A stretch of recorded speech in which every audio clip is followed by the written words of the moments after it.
Welcome to Captive Conversations. I'm your host, Adam from Captive Wi-Fi. Join us as we dive into behind-the-scenes stories of hospitality leaders exploring tech, operations, and marketing through the eyes of the experts. Let's get the inside scoop together.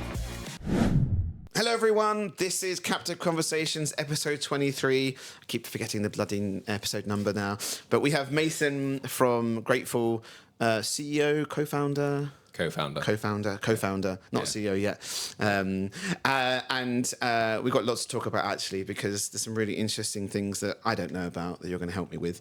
And also, hopefully, we're going to layman's terms for people who don't necessarily know what's happening, because there is stuff happening.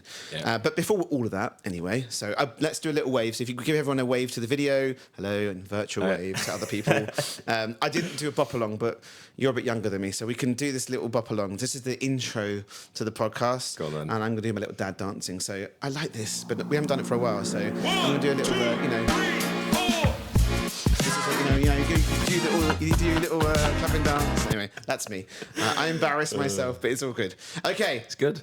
So we, the last episode, we had Josh, CEO of Me and You, UK, and he had a couple of questions. And his first question was, what's the one thing that you were told that you didn't learn the lesson to be told it? You had to live it to learn the lesson, which was a tricky one, really. It sounds like a bit of a tongue twister as well. I can't even say it properly, but to be fair, he did it off the cuff. He was like, I've got a really good one.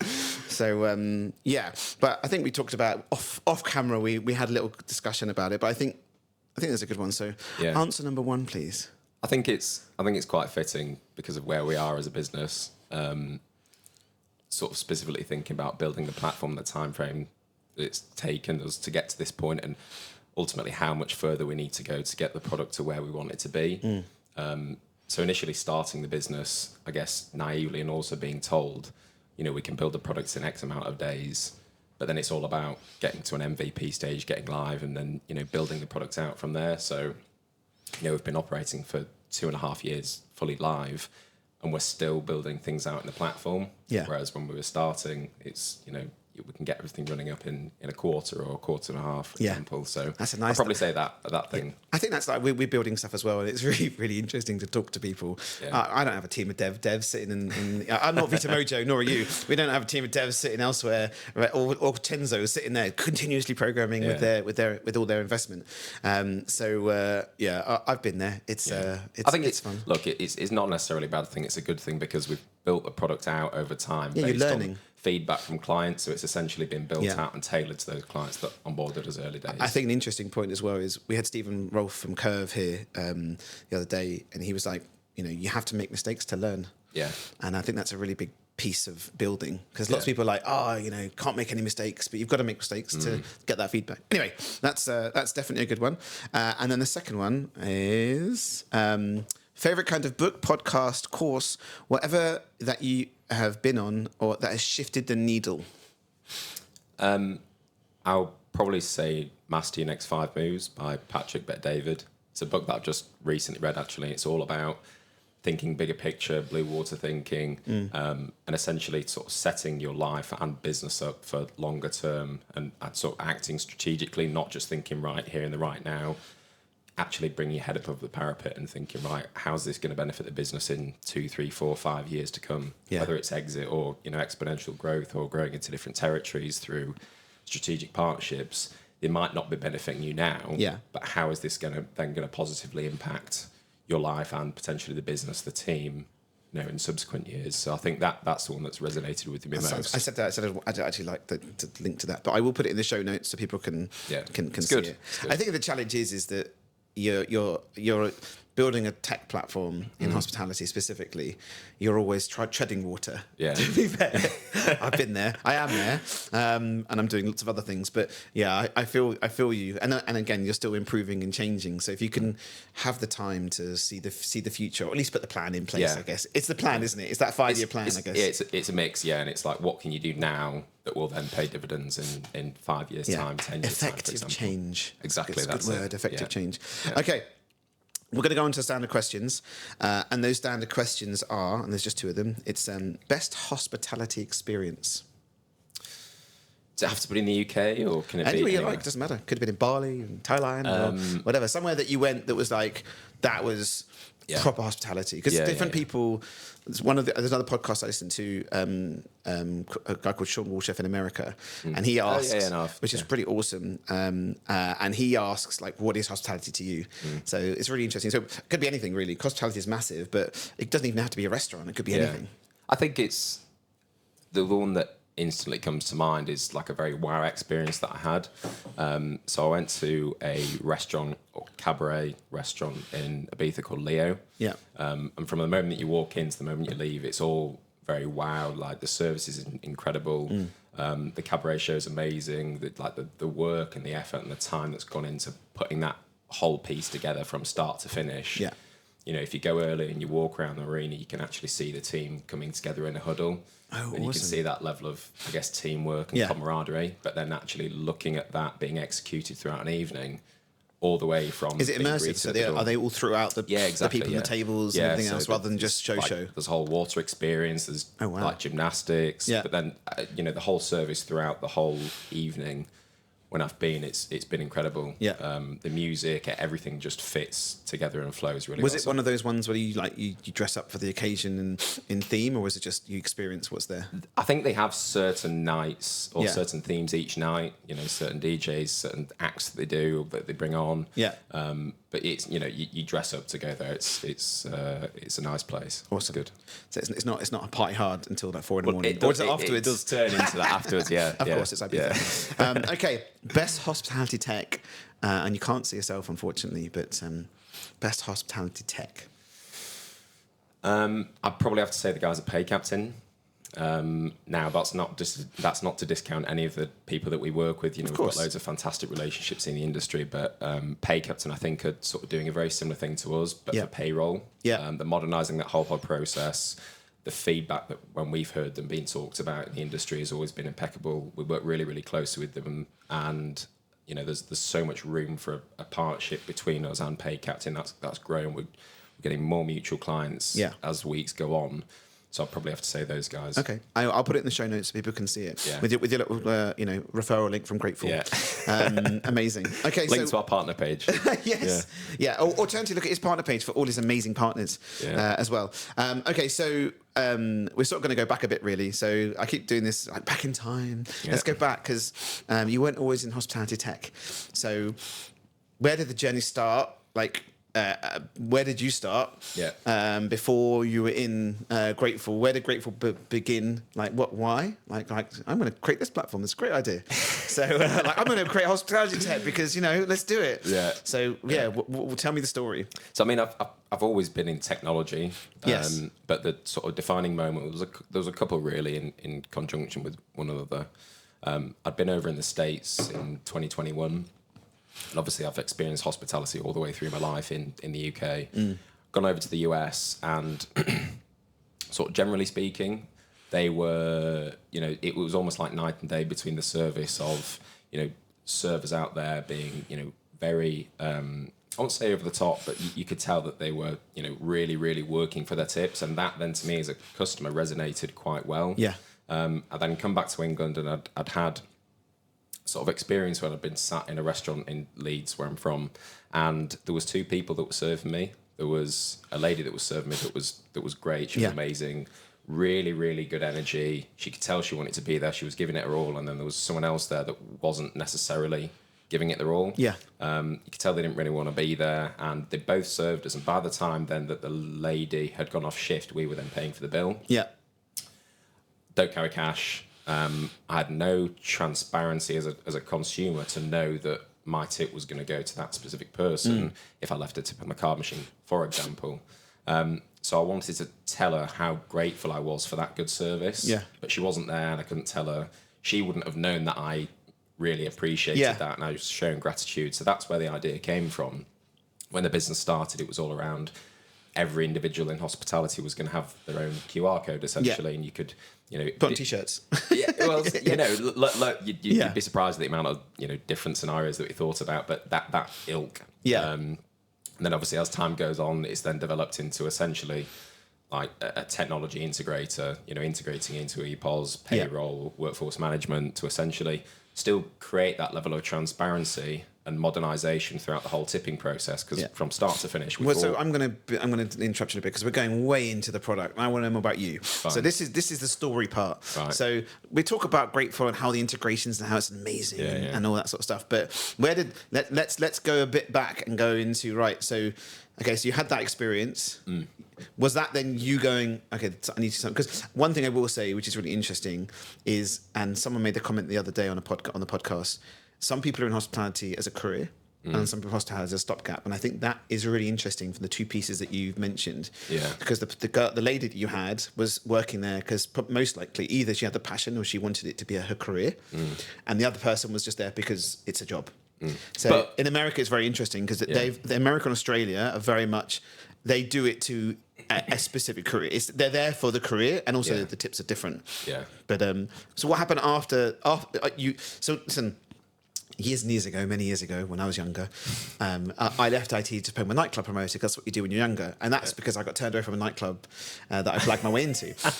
And I created a website and so on, and the rest is history. So, where did it go from there? So, like Stephen Rolfe the other day, he was in a pub, left uni, was like, "What do we do?" Back of a fag packet. Let's create a POS company. Yeah. And then it sort of went from there. So what was the next step from there? So that was your idea. Did you then go away, or was it like, oh, hold on, I need to make a positive change in the industry because this isn't right? More selfishly, it was for me. I was actually tired of getting bad service, and what you said about there about people treating it as a full time career. Career. Yeah, that's the right word. Sorry, but then also being a stopgap. I've got very much the attitude: if you're going to do something, give it your all and give it 100%, whether you're only doing it temporarily or full time. Yeah. So I was tired of getting bad service when I was going places. So I thought, well, from my perspective, if I can better motivate team members to provide better service because they've got more transparency, more understanding of the fact that if they work harder and work better, they're going to get more tips. Yeah. And that was where I sort of linking back to my experience in America was that it was almost like night and day in some instances. Yeah.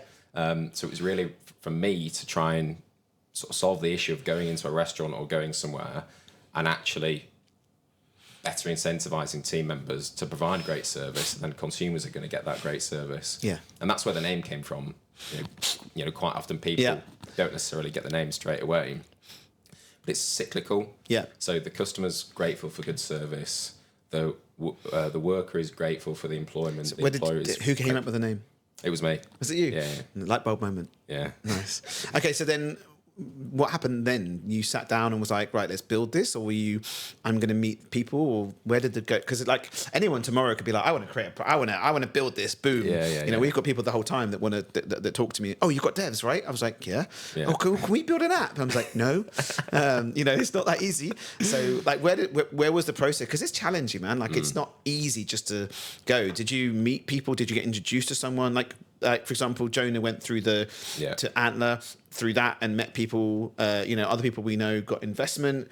Where did it start? What was the... So our mission then as sort of founders was essentially to go out and learn more about the industry. Yeah. So this was you and... Me and Damien. So right. me and Damien are the co-founders. How did you meet David? Damien, sorry, apologies. Sorry, Damien. It's the accent. I can't. No, I'm kidding. We were introduced through being family friends, basically. Okay. Sort of knowing inadvertently, basically. So you sold him the dream, and he was like, "Oh, we can do this." Yeah, exactly. Yeah. We work very, very well. So he's very sort of tech compliance focused. Yes. And the thing I like is, can we do something? Yes, we'll find a way to make it work, basically. So that's where the idea started. So he's what, CTO sort of thing? He's sort of like chief product officer, and he actually deals with all the compliance in the business. So we'll go on to the Tronc Master services. He's essentially the Tronc Master for the business. So he's got very much a compliance hat and technology hat on. That's handy. And I sort of deals with this like sales and I guess customer success. Yeah. Type okay. Of thing. And then so what you then went in to look at how the current industry was. What was that journey like? He's had quite a bit of experience in the sort of hospitality tech space in the past. So he brought a wealth of knowledge to sort of where we were as a business at that point. Nice. But at this point, I was still in full-time employment, so I was like going out at lunchtime, knocking on doors and speaking to people, and in towns surrounding Leeds and Leeds City Centre, knocking on the doors and saying, right, look, we've got this idea. What do you think? Yeah. And what was the response like? Because some hospitality brands are really helpful. Yeah. Some are a bit like, go away, leave me alone. Yeah. Well, there was a mix, as I'm sure you can appreciate. Door knocking is not the easiest thing in the world. No, especially if you can do it. I probably do it now, but when I was younger, I would be like, okay, and that's the end of it. Well, I had to do it in my old job. I've always been in sales, and previously I was selling a different product in technology, so I've always had to do that door knocking, cold calling, and dealing with rejection. So it was all right. It was good. And for me, at that moment in time, it was so exciting because it was all about fact finding. Yes. Again, we'll go on to sort of the opportunity and the other reason why we started it, because we saw such a big gap in the industry. So then, so we're now there. You're door knocking. You're getting the research. Yeah. When was the sit down moment of what was the first piece that you were looking at? Was it just the reciprocal part of tipping as such? Yeah. That was the first part of the first sectional piece of the pie. Yeah, essentially. So that what you first started to build? Yeah. So we're essentially building like the e-money platform where you could move money freely between individuals, and people can receive it without it touching the business, essentially. Modernizing that process because of the disappearance of cash, because COVID has sped up the adoption of being a cashless society. And I think there's some mad stat now, like 95% of transactions are cashless. So that sort of, when you talk to that fact to a hospitality business and to a hair salon, for example, you say, look, this is how much potentially your team members are missing out. That's more so for like hair and beauty salons. Yeah. So the QR code piece has sort of veered off into catering for that hair and beauty market. Yeah. And then we sort of veered off in the other direction for hospitality because of essentially the existing tech stack. I didn't even think about the health and beauty. So my eldest is becoming a hairdresser. So he's doing an apprenticeship. I didn't even think about that, because back in the day you get a couple of pounds, £2 here. No one's. So what do you do? I actually don't know. I think some of the older ladies who go will still have their pound coins in their purse, but the younger generation, they won't have that. They'll have Apple Pay. Yeah, exactly. So how does that? I mean, it's really. I'm actually gonna ask her that. She works at a group called Home Broadway. Just started and loving it, loving life. She's 16. Great. But back in the day when I had hair, obviously, it was all very much cash tips. Yeah. So are you finding with the health and beauty side, how is that adoption of interest? It's just that's what. Again, sort of, if you go in, initially people are resistant to change. Of course. I've been going for 20 years. That's education piece. Exactly. So there's the initial piece of education that needs to go through. But when you say, tell me how much, how many transactions comparative to cash are on card. Yeah. And it blows their mind. Exactly. And then you say, well, look, the proof's in the pudding. Yeah. Your team members are saying they've seen a drop in tips since COVID because people aren't carrying as cash as much. You're then getting demotivated. And you're then now incurring national insurance motivation costs, and staff retention and everything else, right? National insurance costs, transaction fees, and it's costing you a lot of your time each week. Yeah. So we're sort of selling on that point is like we're just completely taking that off your plate. We're going to go into because we keep teeing back into everything about it, but I want to know more about how it's built. You're doing a really good sales piece, I promise. But I want to know because it's building tech's hard, and you're like, we did this, and and we did some. But it's interesting for people to understand who were thinking about building some tech. So you went from learning to build. What was the MVP like? How long did the MVP take to? We got something up and running that was usable pretty quickly. Oh, awesome! Say within like 2-3 months. And did you get did you have some people that you reached out to that were like, we'll test this for you? Yeah, exactly. Amazing. So through that learning process, we're like, look, we'll put it in for free. Give us the feedback you need, and we'll sort of build it around your business and say, like, how do you want it to operate? And our first clients were like single site owner operator hair salons and restaurants. Yeah. So we, putting QR code stickers on the table, printing off on the receipt, putting stands in the hair and beauty salon.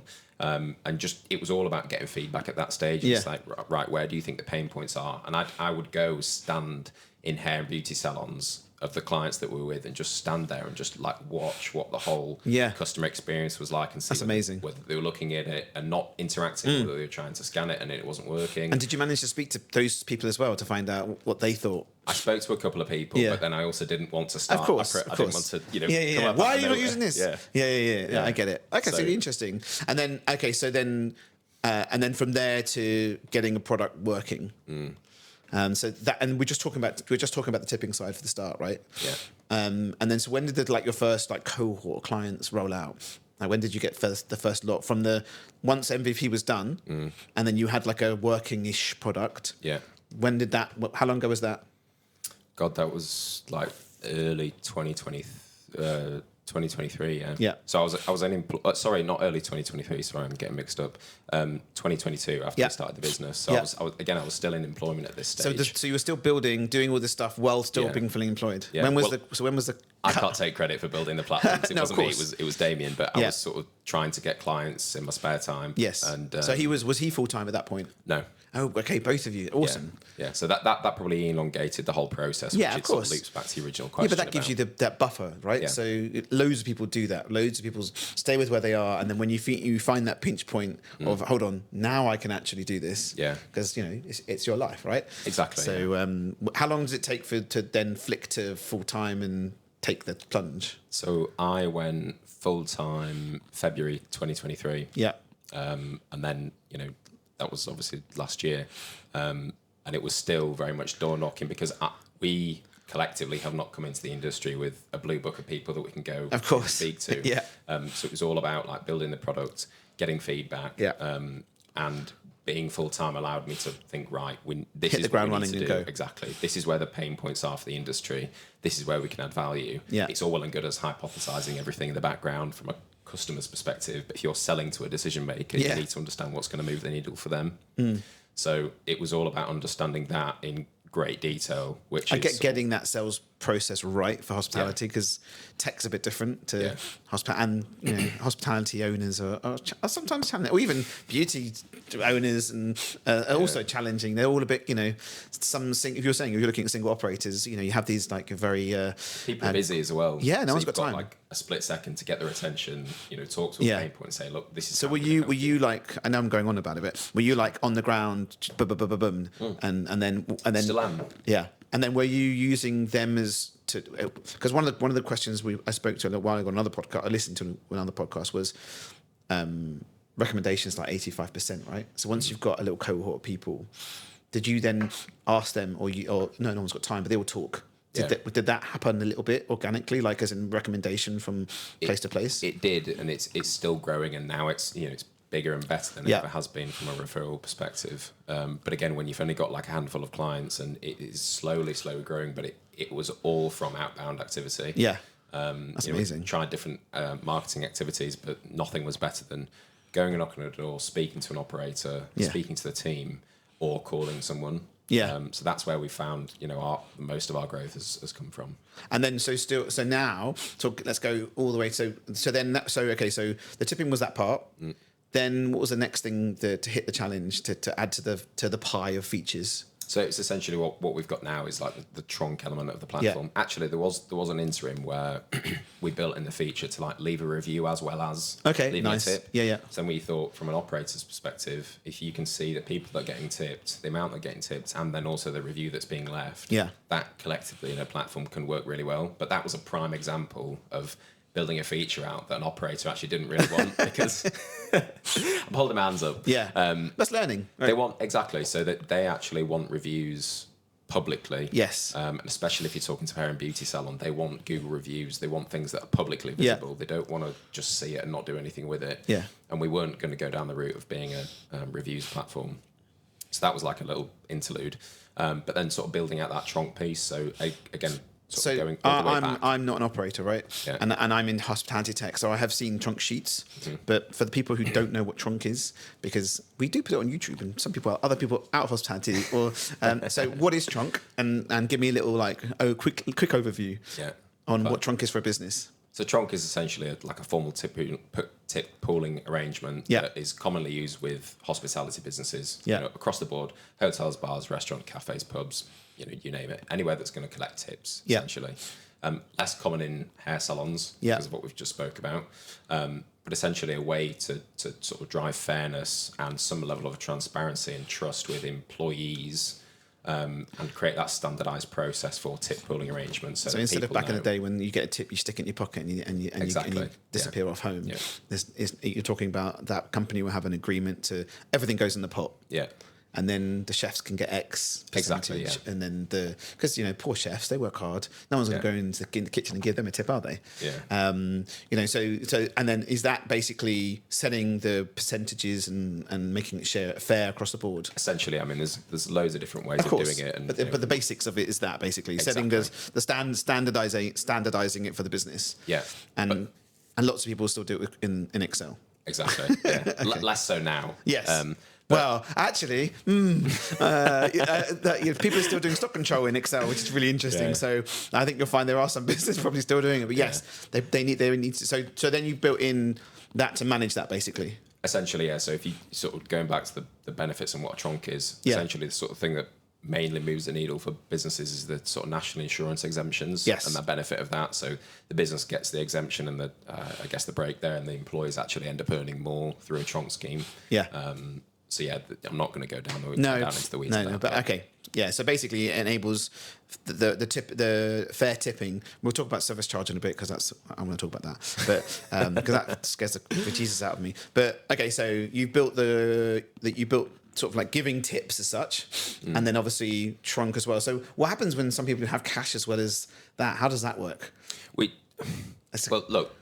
There is always going to be cash tips because people are set in the ways, right? And like you talked about, there's people that aren't going to adopt tech that are always going to want to give cash. The QR code piece and modernizing that whole tipping journey is the new process. Tronc has been around for ages. Yes. So our mission was really like, how do we modernize this, utilize tech to modernize this whole process to actually solve these pain points, not just for operators, but then also for individuals as well. Yeah. We have actually found that sort of the big thing for us is introducing this as a people initiative as well as compliance and operational efficiencies as well. So I think that I think I'm just going through my little notes of what else there is. I think that I find it really interesting for customers to try and adopt it. I think there is a challenge. There is that pain point of how do you get it in.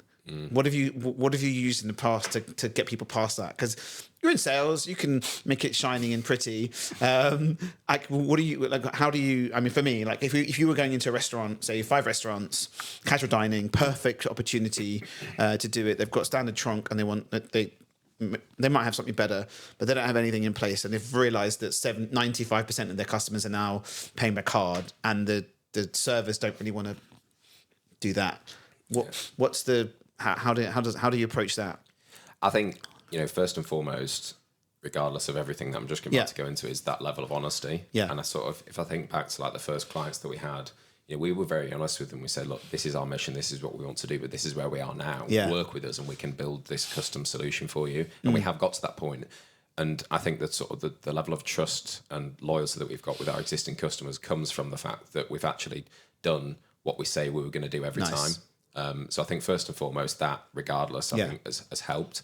The second thing is really all around integrations and giving the operator that confidence, because you'll probably know, you've been in hospitality longer than I have, saying, oh, we can do this, we can do this, we can do that. Yeah. We can integrate with these guys, and you actually can't. Yeah. Oh, don't even mention the word integrations. My heart's going. Yeah, it's crazy. But what you're saying is that we can integrate because we've done it, rather than promising the world.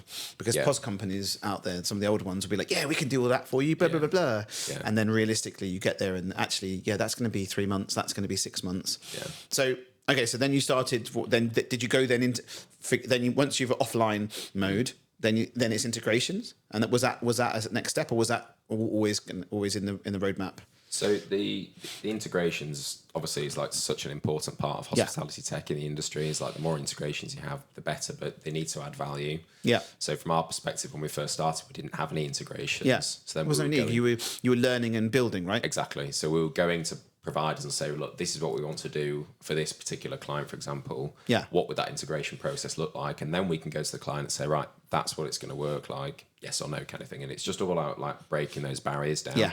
But sort of the process to actually selling it, or I guess consulting and saying, look, this is what we could potentially do for you, is just, again, understanding about the business. Yeah. Because anyone can go in and say, this is us, this is how great we are. But if you can actually go in and actually get into the skin of, right, what do you guys want to achieve? And 9 times out of 10, they had something that worked, but it was, they didn't necessarily know that a solution like ours existed. They didn't know that you could automate the processing of it, or the majority of the process. Yeah, they probably had like 3 different things. Yeah. And they were just like the similar, like we talk about tech and tech stacks and so on, and it's really interesting. And there's, we talk about best of class and all single solution. And there's always customers out there that will have 3 or 4 things that takes them a lot longer to do. Then they find you guys and, oh, this does everything. So I think it's you know, the historical process of like pulling data from a workforce management, pulling data from an EPOS.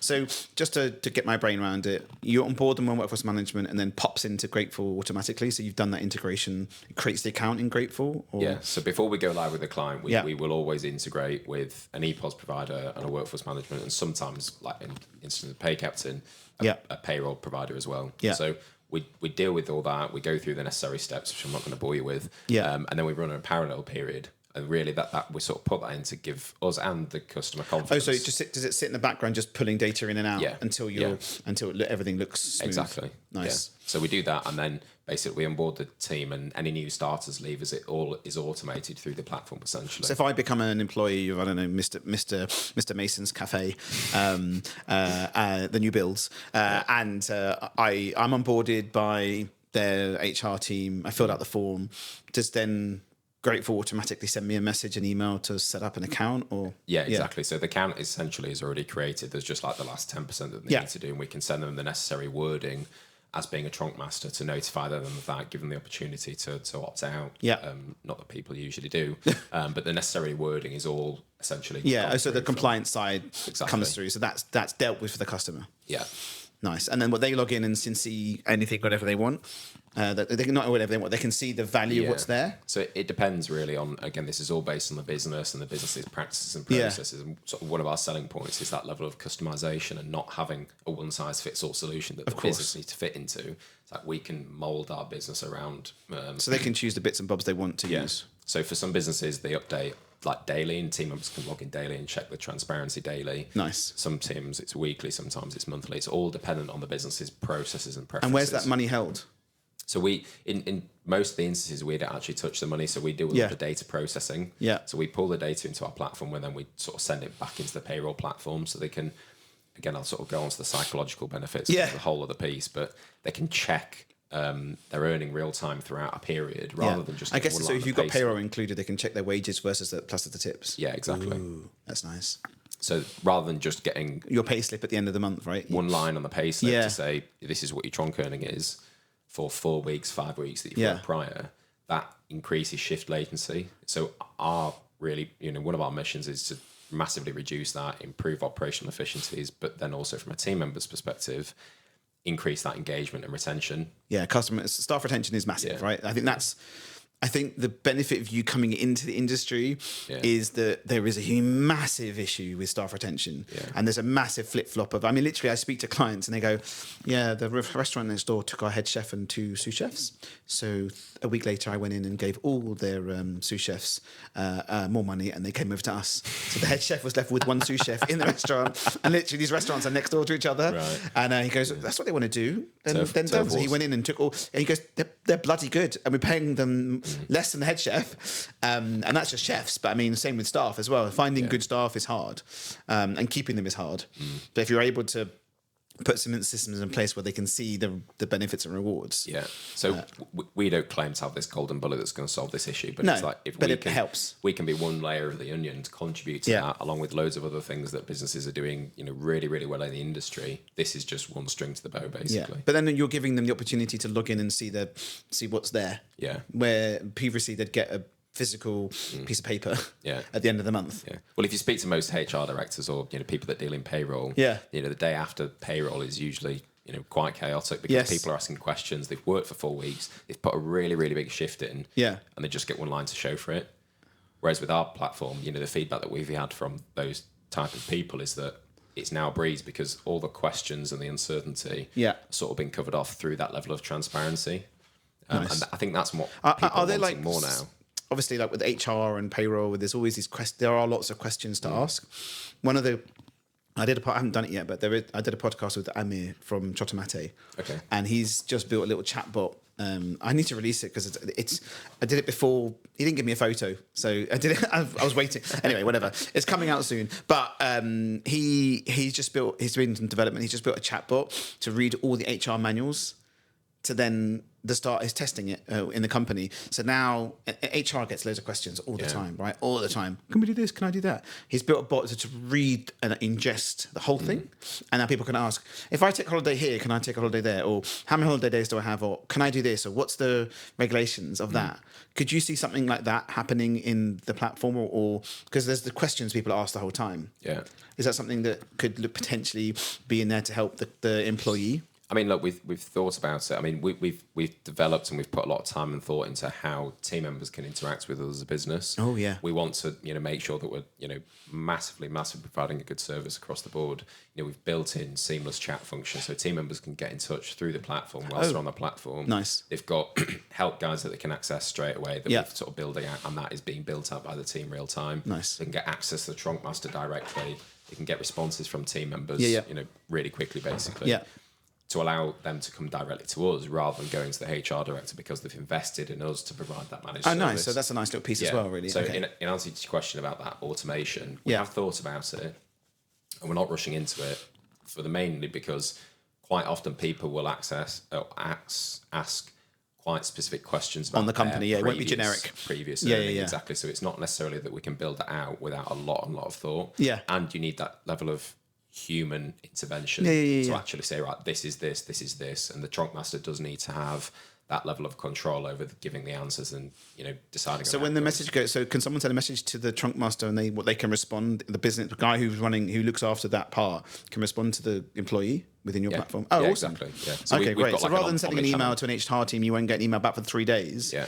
You actually can send a direct message to the platform, and then whoever deals with the Tronc master will get a notification. They log in, make the response, and then everything's tracked. Exactly. Ooh. Yeah. So we've got SLAs in place for all of our clients. So if they you saying reminders as well. You haven't replied. You haven't replied. No, from us, not them. Yeah, that's what I'm saying. Yeah. So you're telling the Tronc master you need to reply now. Yeah. Well, we've got that first level in place to sort of field any questions. Yeah. And anything that needs to go to him. Okay. Obviously can be dealt with in that. Nice. Manner. Okay. This is the big one. Legislation, and Sophie talks a lot about this. And hi Sophie, we can give her a wave. Yeah. And if you haven't seen her on LinkedIn, please do because she's freaking awesome. Yeah. And well done for getting Sophie. But talk to me about. I don't know the legislation. I'm not an operator. We hear a lot about it, a lot about what's coming. And I told you a bit off camera. I was like, my local restaurant. I mentioned to him, do you know about the legislation? He goes, what do you mean? Yeah. So there's lots of people that have no idea what's coming, and I don't think the government's been very helpful with explaining it. There's lots of websites out there that talk about it, but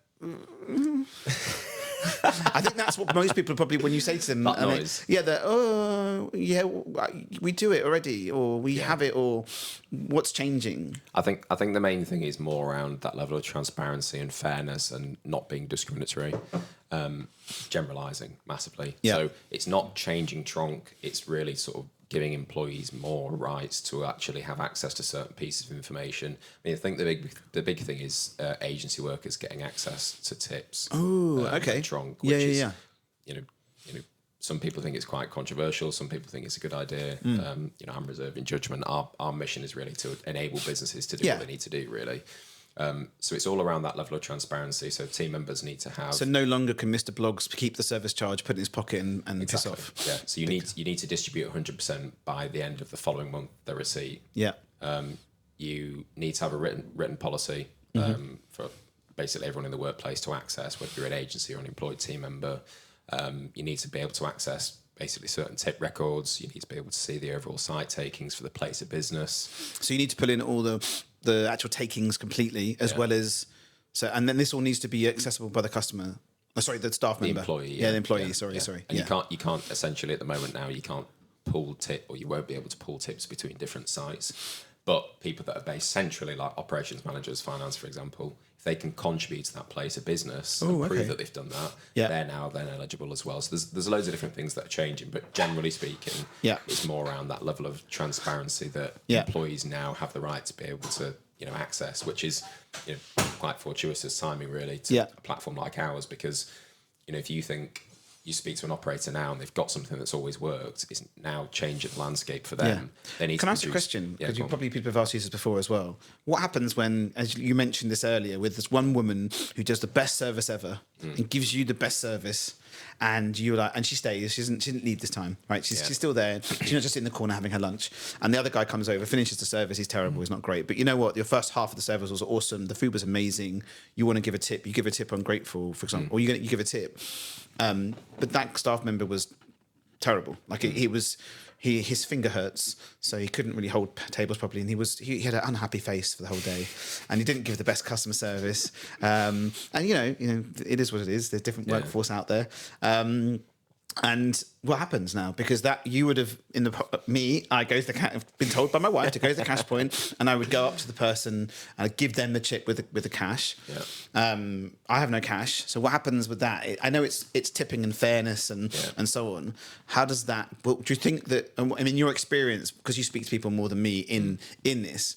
What are people saying about that?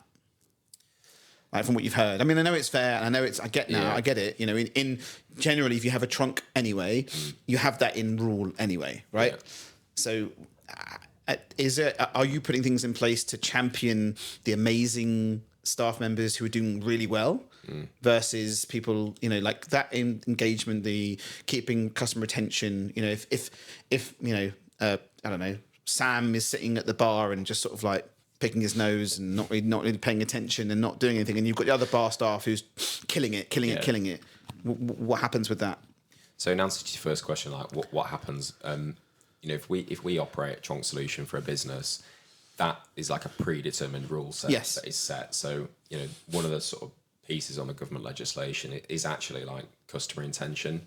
So that's the sort of piece that we're exploring more. But sort of what happens in that instance is you've essentially got a pre-written rule set. So if someone wants to pay a tip on a card machine or pay a tip on a service, pay a service charge, that's shared as per the Tronc scheme, basically. Yeah. Obviously, if they want to give cash freely, they can give cash.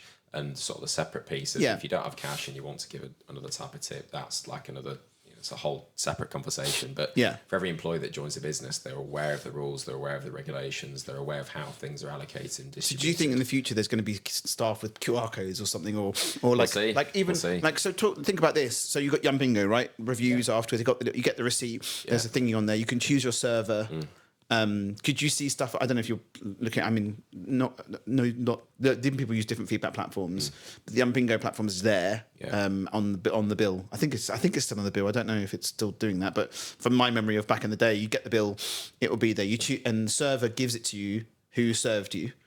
And then they're Android tablets, so theoretically that could take payment. I don't know if they do that or not, but I mean, I've used one before. I don't think I've given payment. Yeah, it's basically I haven't used it for years. I last saw it in about 5 years ago, but a client mentioned to me the other day about it. They're using it for feedback. I don't know if it's still doing. I'll put info. But I mean, give an example. I served you. It was amazing. I've given you the bill. Yeah. And then the system knows I'm serving you, and then I've given you, and then I want to be able to give you something additional. So the service charge is fine. That's not an issue, but I want to give you a tip. Don't maybe not put it on the credit card. Is there like would you put like a grateful QR code on, like you do in the salons, for example, because it's slightly separate? Is the future going to be QR codes on the bottom of the bill maybe, or something like that? Or what do you see? Because it's really interesting on doing that. I want to be able to listen. Friends of mine will see the service charge and they'll leave it. They'll be like, that's it, done. I'm in hospitality, so if I see an awesome service, I don't, like in America, the service charge is service charge. There's always a tip. So I'm that mentality. I will, if I go somewhere and most of the time it's pretty awesome, I want to say thank you rather than just shaking the hand. Yeah. You because I think we talked about customer retention and everything else. Is there something you're looking at? Because you said I'll mention that in a bit. Yeah. Is that something that, or can you talk about it? Yeah, no, not specifically, but I mean, just generally going back to the UK population, and we have found that we have tried QR codes alongside service charge, but if there is service charge, 9 times out of 10, people will pay the service charge because that effectively is in the same category as a tip because it's optional, it's not mandatory. Yeah. So there are some new things that we're sort of looking at and how those can sort of work together. But generally speaking, if a business has got service charge, for example, so in the legislation, is there an option to give to share it out slightly differently, or the Tronc slightly changes with the Tronc master? Like I don't know, like yeah. So I think people are becoming more creative. Sorry. On that note, I have to. Sorry, there was very quickly. There was a post a little while ago on a WhatsApp group about a brand changing the word from service charge to brand charge. Yeah. I don't know who that was. I won't mention it. I won't put it in the show notes. But that I found very interesting as a point to get round that. Well, I don't think it's got round it. I think they've quickly reversed and have they? It's been changed. I think so. Yeah. It was interesting. I wouldn't like to comment though. People do what they want, right? I did hear about it. But in answer to your question, people are becoming more creative in how they can use Tronc, which effectively is a tip, right? Yes. You sort of strip it back to its bare bones and how tips have evolved. It's gone from giving cash. To then having tips in a card machine, to then having service charge. If you sort of think back to its origin, it is a reward for good service. Yeah. And now you're sort of moving it forward. People are just turning up to work, they're doing what they need to do, they're just scraping by and they're just getting what they get per hour. Yeah. So it's really how can we champion and enable businesses through the use of technology to better incentivize those team members that are going above and beyond. So do you think eventually that it will be a pot and that pot will stay there and then technology is used to reward? So the chefs. That's what we do now. Yeah, that's what we can do now. I wanted to talk about that. Yeah, so we can integrate into other platforms apart from EPOS, apart from workforce management, and actually understand what your performance metrics and how can that then impact your value that you get at the end of the month. Yeah, and then it's all about, from our perspective, have you hit your KPIs? What are these metrics that we're measuring against? Yeah. And then at the end of the month or throughout the month, you can actually see, right, this is my base. This is what I would have got normally. Yeah. This is because I've done this. This is because I've done this. And there's that an intrinsic reward to say, right, I'm going to go even bigger and better next month. Yes. Which is then going to create a positive workforce. And I'm, again, massively generalising there. But from our perspective. No, but you're right. Even if you're generalising, if you can set the base of the Tronc to be here, you have the opportunity to have this. Yeah, exactly. And if I see that as a hospitality worker and I have the drive to do it and provide amazing service to someone and I get rewarded, that's a winner for me. It's a win-win. It's a win-win for everyone. Yeah, exactly. Because you've set the precedent. So that's the thing that's exciting us at the moment. It's like the possibility is endless. Obviously in lines with the guidelines and regulations. Of course. How can we really improve the sort of motivation of the average hospitality worker when they're at work? How can we introduce these metrics? Do you think that? I'm sorry, we're sort of teeing into it. I find it really interesting. My brain's like going bing, bing, bing. Yeah. Listen, as a general question, would a business lower the percentage that everyone else is getting? I mean, Tronc is different anyway because chefs get X. So would you think that the base will be that slightly lower on the share, and then the rest will be distributed to whatever metric hits what? Potentially, yeah. So there's loads of different ways, and it all depends on the type of business, but it's all about fairness. Again, with this new legislation, it's all about fairness. So understanding, if you can track back the rationale behind this person needs to get this, why have they got that? Because of these reasons, for example. Yeah. And people that are doing the same job, they effectively should be getting the same thing, but other things like rate of pay, tenure, customer intention, all of those things can then impact the because you've got different types of employees, haven't you? I mean, you've got different employees when it comes in the workforce management, but I think I remember you showing me you can have different like tiers, right? Yeah. So that again, it's sort of all around that level of standardization and creating objective-based metrics to measure against, which is what this legislation is driving, is that level of fairness to make sure that you don't have two people that are doing the identical job that have been there at the same amount of time, and one's getting wildly amount more and one's getting wildly amount less. So it's all about bringing that in line and creating that level of standardization. But regardless of who you are, what you do, if you do this, you're going to earn this much more. So that it's creating that framework. I like that. So, and then what metrics do you hit that against? Like it massively depends, but it's like your potentially attendance rates, some level of training. Well, you pull that in from workforce management, so that's automated for you. So are you trying to pull in automation as much as possible? Yeah. So that integrate in there. So if they've done training, sorry, I thought the camera went off, it didn't. It freaks me out. Seriously, we had one the other day. Sorry to interrupt the digress. That completely went off for 5 minutes. I had no idea. So anyway. Yeah, so it is the future.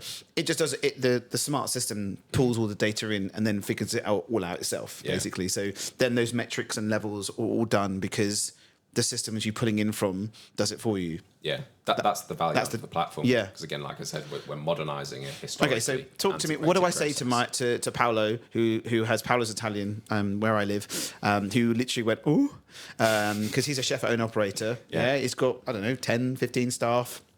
Great restaurant. He has no idea. Yeah. He's just got. Yeah, but I mean, what do I, in easy terms, what do I say? What do we? Because we've got tons of hospitality clients from big to small, shared ones and as so well. on. I have to give you the list. Send an NDA. I'll get you to sign an NDA and you can see them all. No, but seriously, we've got loads. So, and we speak to different people about their tech stack and the platform that you're building, or the tipping, the Grateful platform generally, or the tipping platform and Tronc and everything, is now part of the tech stack. Yeah, exactly. Well done. You're now part of the hospitality tech stack, but there's a need for it, right? Because there are the other operators that have other systems that have been there for years.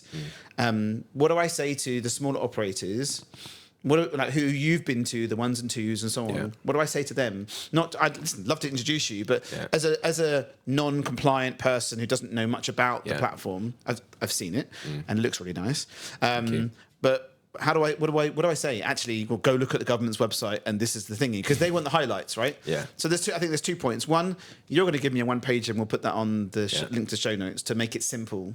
Are you making it simple for people to understand? Because I think there are loads of businesses out there that have no idea what's coming.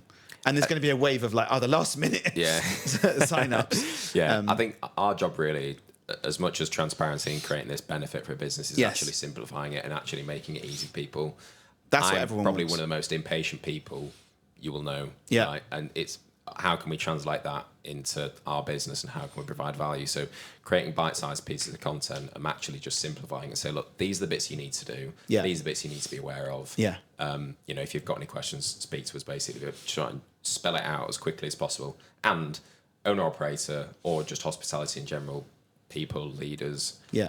Everyone has already got 101 things on the plate, so right? they don't want to no go one's lead got time. a When we massive, speak to massive people article. for the captive stuff with Wi-Fi marketing, and operators haven't got time to send bloody email, let alone know about tipping. So, so in answer to your question about what to say to Paolo, that's it, Paolo. He's lovely. So I mean, again, it's understanding what is his actual problem. But if you're talking about the legislation, he has no problem. He's an owner operator. He's got no idea what legislation's coming, and he's now got Toast. So he has Toast, a till system. Hello, Toast. Yeah. They did a good job for him. So he's got a good till system with better systems in place now. Yeah. What does he need to do? Because I'm sure he's got an accountant that's doing stuff for him. Yeah. But he needs to make sure that he's basically spoken to all of his team members or consulted with all of his team members about what the tipping regulation is. Yeah.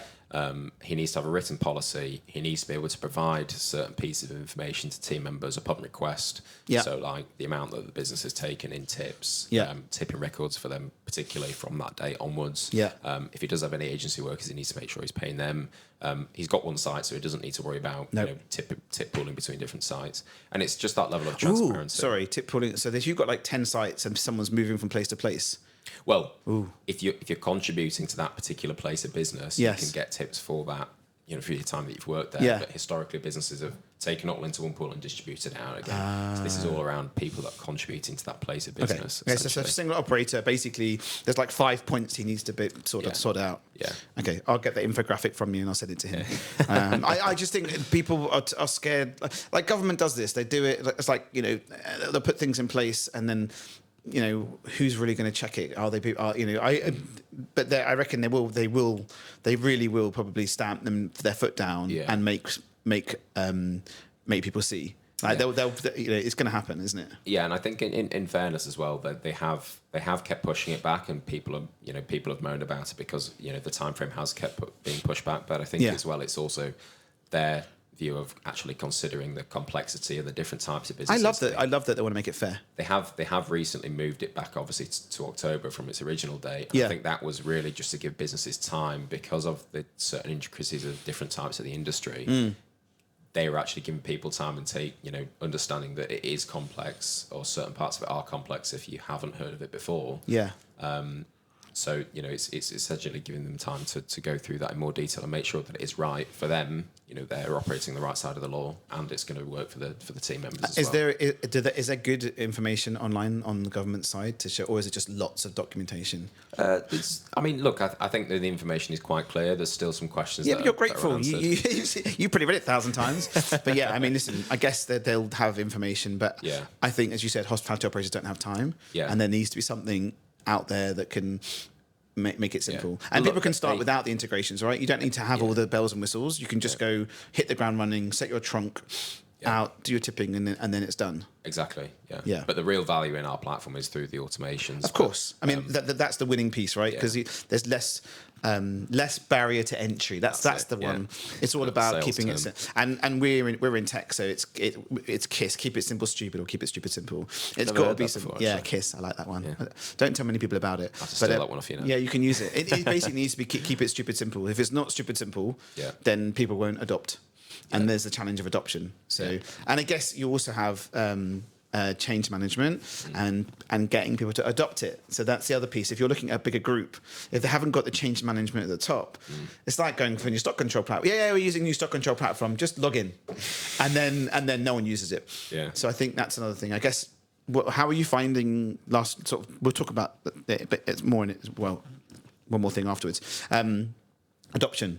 Are you finding that what are you doing? Are you customer obsessed? Are you making sure, because people aren't using the platform, right? If they're not logging in, are you on top of them, trying to making sure that everything is being used the right way? Yeah, absolutely. And I thought this sort of goes back to the initial idea of customer service when we started the business. You want to be the same. We as a business are absolutely customer obsessed, whether you're a decision maker, whether you're just working 2-3 days a week. It's like we want to make sure that you thoroughly enjoy working with us, using the platform. I like that. And it's actually understanding. We're also feedback obsessed as well, so getting feedback from the frontline workers and also the senior management team, because that ultimately is just selfishly, the more feedback that we get, the better product we can make. Exactly. And we learned that.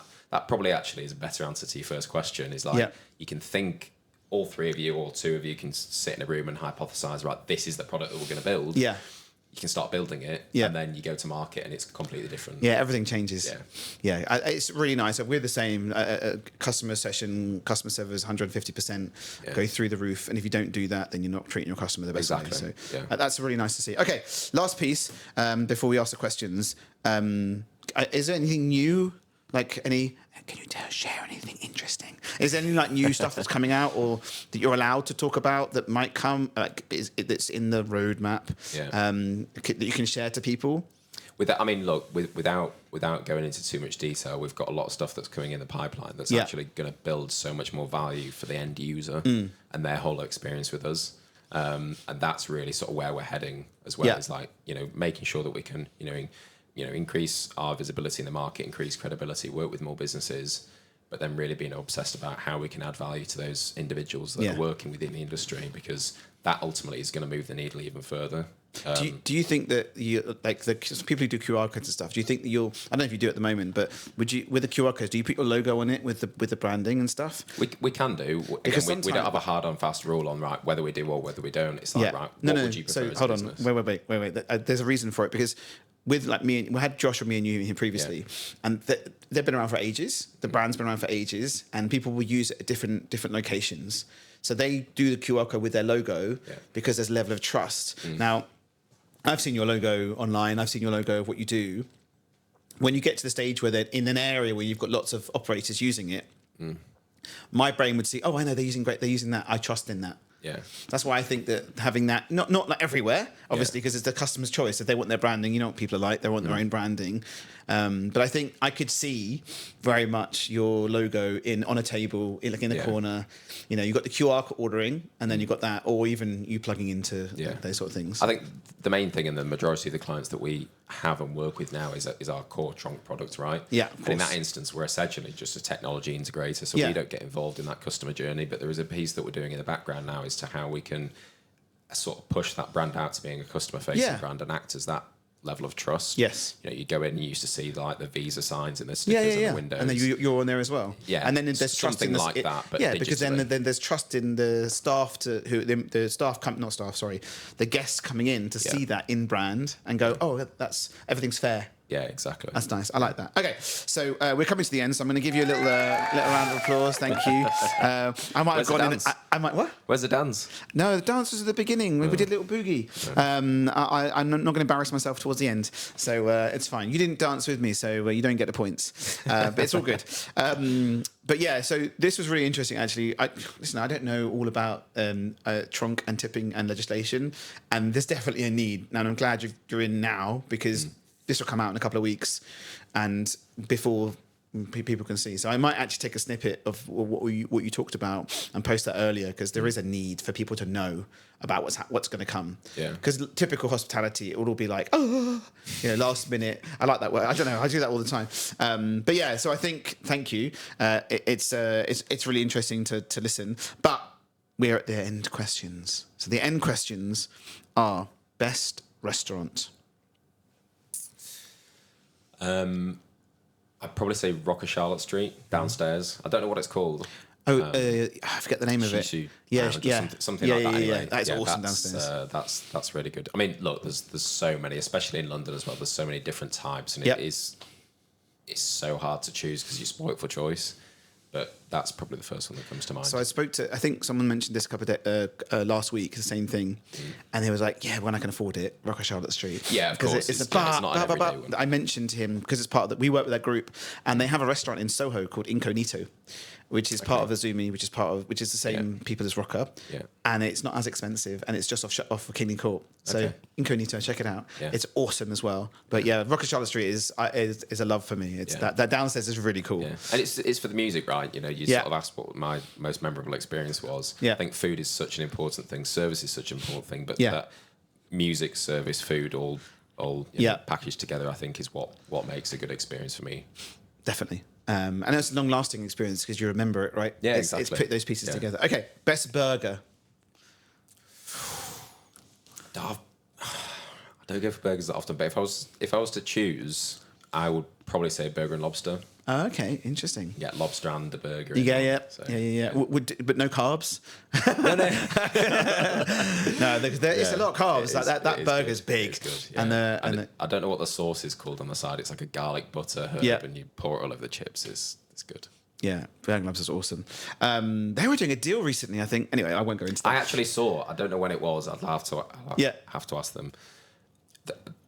Certain parts in London, it was like Lobster Day, and they had it like printed on the pavement. Oh my god, yes! I was like, oh, that's so cool. There was like a deal one as well. I missed it. It was so disappointing. Yeah. But it's a great brand, and I think it's very clever. The menu's like flat iron, very simple, boom, done. Yeah. It does what they do, and they do two things, and they make it good.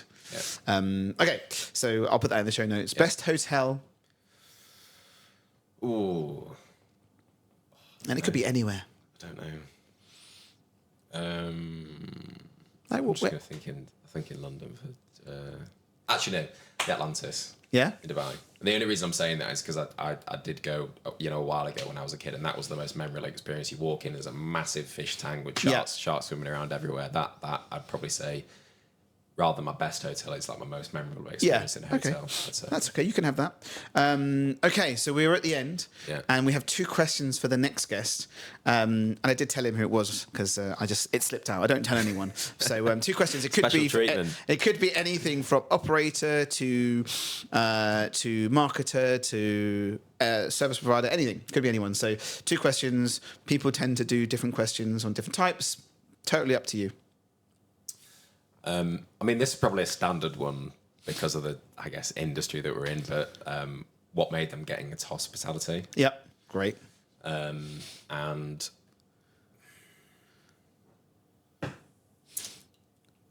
Why don't you do something about grateful? I don't want to be biased. No, but you could ask the question of, what are you doing for your what are your thoughts? It'd be interesting to hit. That's up to you. I'll ask him, yeah. Use your brand, man. What's his thoughts on grateful? What does he think we could do better? Yeah. Okay. Perfect. Perfect. Okay. Awesome. So give everyone a wave goodbye. There's a little wave goodbye. I'm going to give you another round of applause. Thank you very much. This is Mason, co-founder of Grateful. We'll put all the links in the show notes. I'll put the legislation stuff in there as well. Yeah. So we'll post that because that's really important. And thank you for coming. Thank you.